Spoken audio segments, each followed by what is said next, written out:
forced love would be rape.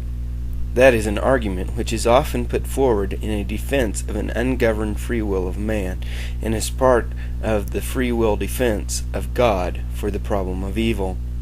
The argument is that forced love would be equal to rape. Therefore, a good God would never violate our free will by causing us to love Him. I'm going to expose two false presuppositions upon which this analogy is built. One is that sex equals love, and another is that romantic love is an act of ungoverned free will. The first presupposition should be obviously false. Sex and love are not equivalent. You may have sex with someone you love, but that doesn't mean that sex equals love. Very few of the people you love will you ever have sex with, and you can have sex with someone you don't love. Rape is a selfish act of hatred and violence, not of love. Therefore, equating forced sex with love is false. Love, by its very nature, is a free act, but that doesn't mean that the free act isn't governed by something else. Second, romantic love isn't an act of ungoverned free will. I spent a large part of my life as a single man. I was romantically inept, but I fell in love with several women and experienced several extremely painful broken hearts. Because of that, and because it always seemed like I didn't have control over the situation, I did some research into romantic attraction and discovered some interesting information. Romantic attraction is not at all voluntary, but is the body's natural involuntary response to certain stimuli.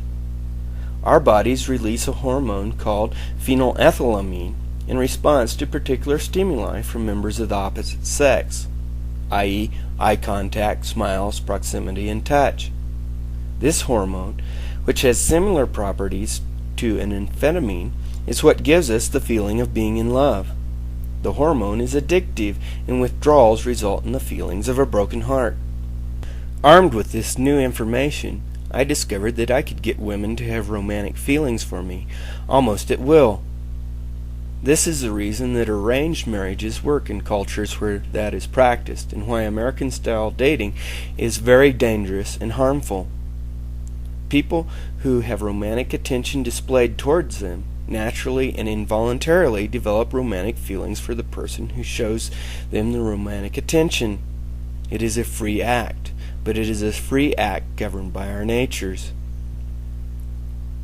If romantic attraction is an involuntary reaction to outside stimuli, how can anyone say that it would be wrong for our love for God to be an involuntary result of an outside cause? 1 John 4:19 says, "We love Him because He first loved us." Our love for God results from God's love for us. If you think that God causing us to love Him is equal to rape, then you will really feel violated in heaven. In order to enter heaven, we must no longer be capable of sin.